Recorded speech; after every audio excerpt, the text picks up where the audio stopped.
Welcome to the Believe in the Land show. My name is Andy Billman. Let's take back the week that was in Cleveland sports. This is the Believe in the Land podcast, and we are believing we're going to see more NBA basketball. Thank you, God. Donovan Mitchell showed up. He was wonderful in Game 7. That was a nerve-wracking game for the first half. The Cavs really played tight again, had a complete collapse in the fourth quarter in Game 6. I think that hangover carried, and in fact, I know it did. Coming into Game 7 for the first half, Cavs played really tight on Sunday. And then finally, towards the end of the second quarter, you can see them loosen up a little bit. And then for the first time since, I would say late February, and in that game against the Pacers, we saw it a bit before the regular season ended, where they won that home game to clinch the 4th seed. The Cavs finally put together a complete half where they looked the part of a playoff threat, playing great defense and complete contribution, led by Donovan Mitchell. Donovan Mitchell is the reason why the Cleveland Cavaliers are moving on. The Cavs played very tight throughout this series.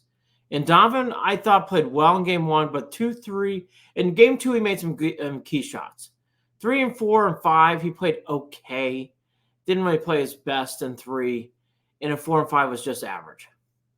6 and 7, he was unbelievable. He carried the Cavs to the finish line. Carried them. Carried this team to the finish line.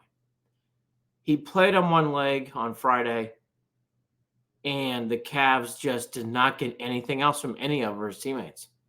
And it really carried over again into Sunday.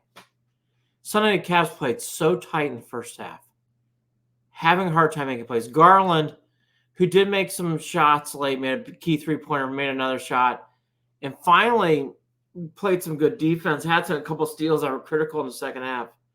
Garland struggled, though, again, but because of Mitchell's ability and big game ability, the Cavs were able to move on.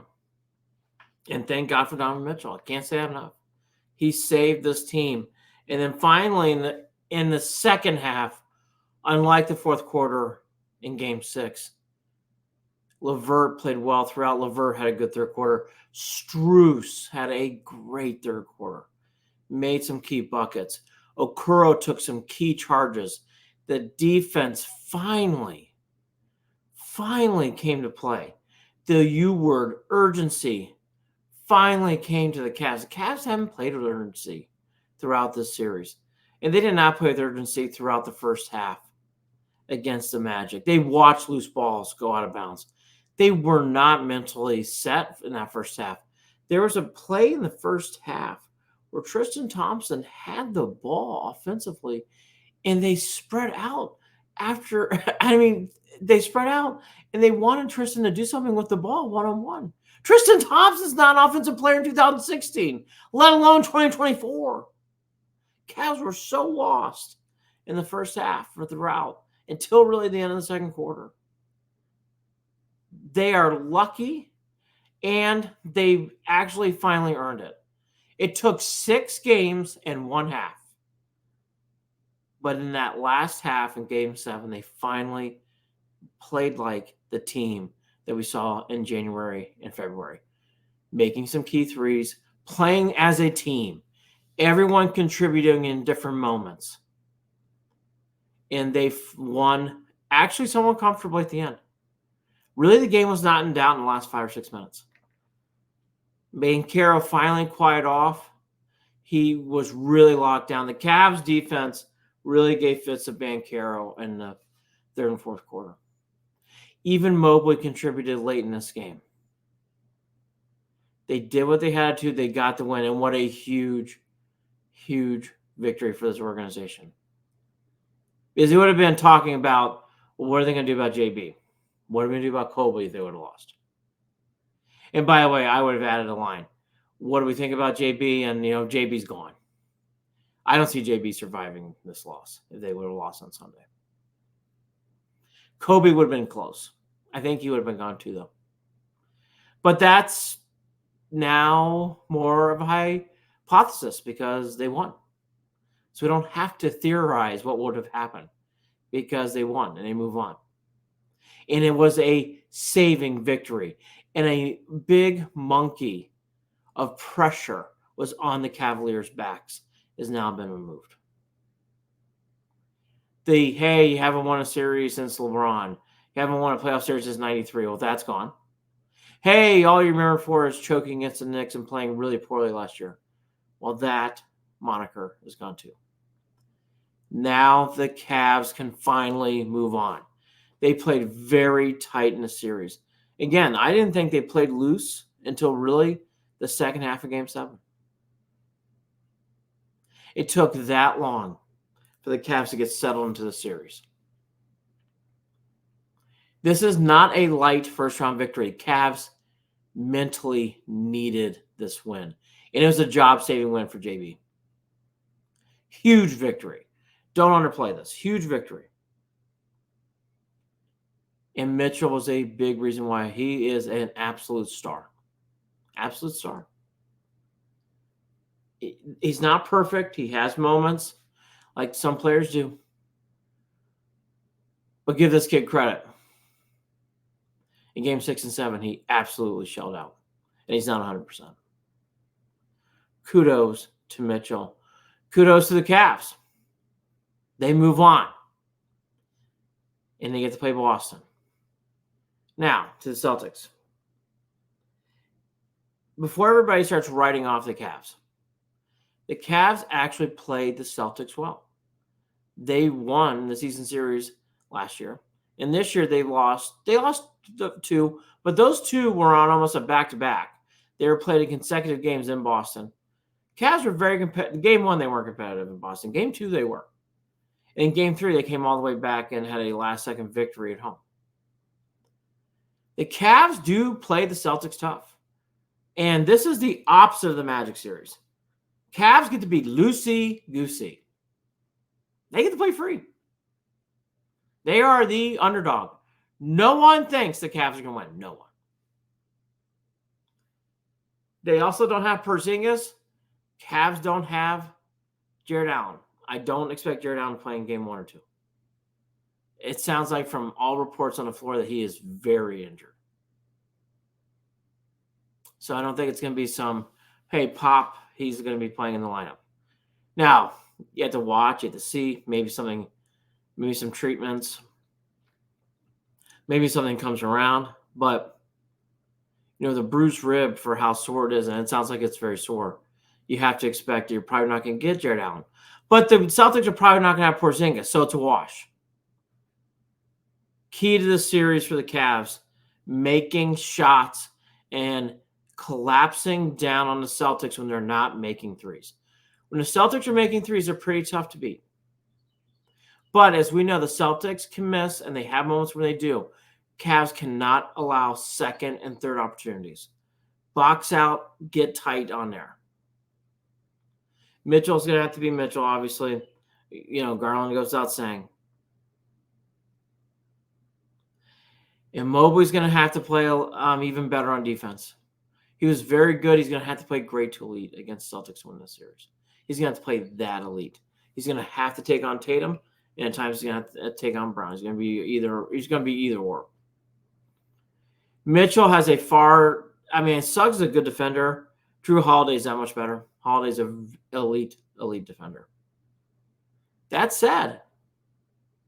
Aside from Tuesday, which I could see the Cavs being a little tired.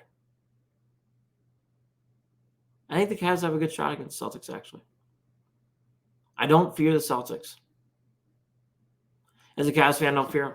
I don't think it's an impossible ask for this team to make the series competitive and actually have a chance to win it. I think they do. Again, the Porzingis injury really helps here a lot. If Allen was coming in with what he has and Porzingis is playing, it's a tough series. But that's not the case. Porzingis is hurt. So the Cavs need to take advantage of it. Cavs have to get back to making threes like they did in the second half of Game 7. Cavs have to take back to what they were, playing as a team. Celtics played the ultimate team game. The Cavs are going to have to come close to matching it. Again, I'm going to say this. Mentality is a big thing to me in sports. The Cavs should not be feeling pressure on this series. Now, they have a chance to close out. That's different. But until then, they should be loose. They should be pretty carefree. The pressure of beating the Magic's over. They should be very loosey-goosey heading into Boston. I do like their chances. I think they're going to be scrappy with the Celtics. They usually play the Celtics tough. Big series. Kudos to Mitchell. And again, job saving for this. I'm telling you, the Cavs lose that series. Woo! Been a much different podcast here today.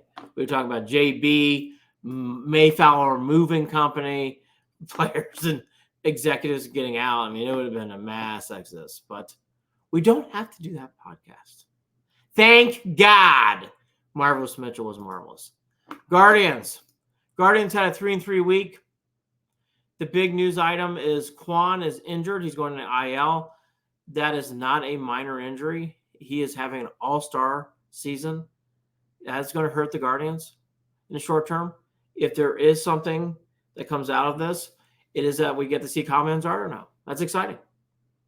Kyle Manzardo is expected to be called up for the series against the Tigers. That's exciting. But losing Kwan is not light lifting. Guardians are going to have to get production from another hitter now. Because they had such a solidified four with Kwan, Jimenez, J-Ram, and Naylor, I was never really worried about the bottom five as much as others were because I knew that four at times could carry them. Well, now one of their four pillars is injured, and he, ironically, is having his career season breakout. He got nicked up on Saturday, pulling up for a fly ball against the Angels, and did not return. And obviously now is going to IL. It didn't look great. Didn't look like a season ender by any means, but the hamstring you've seen happen to many athletes throughout time. He pulled up, grabbed it, and came out of the game immediately in the fourth inning. Again, I don't want to dampen the spirits.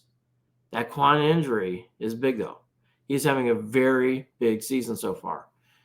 This is the first true test for Stephen Vogt. He's going to have to. Actually, I'm going to retract that. It's a second. Shane Bieber was his first. He's kind of survived that. Without Bieber, they found Lively, and Lively's done a very nice job. Can they find some duct tape and glue to get past these next 2 weeks without Kwan? We're going to find out. So it's probably going to be 2 weeks, maybe 3. Usually hamstring's about 2 weeks. So Kwan out for a while. Manzardo called up. Guardians went 3-3 this week. They had 2 more extra inning games in Houston. And I'll be honest with you, the 2 losses in between on the Tuesday loss was tough because of Gaddis. Gaddis is really struggling now for the Guardians. Hopefully he can find his groove. The loss on Thursday was they were tired. That's not an excuse. They're professional athletes. I'm not giving them one. Just making an observation. They were tired. Friday, the Angels had a day off before, and you could tell they did their homework on Bybee. They absolutely had the book out on them. But again, when you have 24 hours to prepare and you get a full day's rest, that's what happens in sports to professional athletes. They perform well. The Angels really perform well. They looked really prepared on Friday. Once they got back to even, the Guardians took care of business against the Angels, which is a good sign. They're a better team. Big series ahead because it's interdivisional. They must take care of the Tigers.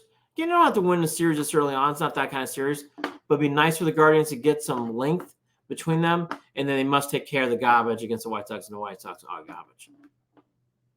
Kwan, IL, Manzardo coming up. Browns real quickly. Newsome signs to an extension. I wouldn't read too much into this. I think sometimes analysts and fans love to break things down. This was, a contractual move. It doesn't affect anything for this year. Let's see what happens in the next offseason. But this year, Newsome's coming back. He always was. And this is a move really for next season. The reason why I say that is they extended him. He's coming back. let's see if this is a temporary 2-year thing or a longer-term deal for Newsome. And that's what this deal really means to me. By them extending Greg Newsome's contract and giving him a rookie 1-year extension, they're basically saying, look, we're going to pay you a lot of money to give you one big opportunity to perform. Jed Wills has got that same opportunity this year for the Browns. It's the same for Newsome. Newsome is average. He has some good moments. He has some very poor moments. He is your third cornerback. There's no doubt he is behind Denzel Ward. That goes without saying. And he's behind Martin Emerson. Emerson's far better. Emerson's a pro. Really good player. Emerson's going to get a nice fat deal. He's going to be here for a long time. Be shocked if the Browns didn't do that. This is an opportunity for Newsome. I wouldn't read too much into this deal. The more I thought about it, the more I'm like, yeah, you can't really overreact. It makes sense. You're basically giving a draft pick that they liked first round, saying, hey, we're giving you one opportunity to see if this is a 1-year extension or you perform well and we talk about a multi-year deal. That's what this deal is all about. Jed Wills is on a similar plane. It's a big year for Jed. And now it's a 2-year tryout for Newsome to see if he gets a long-term contract in Cleveland. And if not, he'll go elsewhere. Newsome probably will get a job somewhere, as will Jed Wills, no matter what happens this year. That must be reminded to all of us Browns fans. Even though we might criticize both, and I can criticize Newsome and Jed Wills easily. Other teams, so let's go to Jed Wills. Other teams, the Browns don't retain him in this upcoming offseason in 2025. He'll find a job elsewhere. Same with Newsome in 2026. He stays for now. Again, I would not look too much beyond this deal for the Browns with Newsome. It made sense. Wouldn't overcalculate, wouldn't overanalyze. The schedule should come out for the Browns. Usually it's typically this kind of week on the week of May 6th or the following week of May 13th. I would predict either one. Here's my big note. Don't overreact or overthink the schedule. I just would leave it there. Last year, there were some analysts, even ones I love and respect, who were ready to jump off the bridge because of some things I thought were kind of humorous and funny. That said, it's anticipating the big game this year. The big meal ticket for the Browns is the Chiefs game.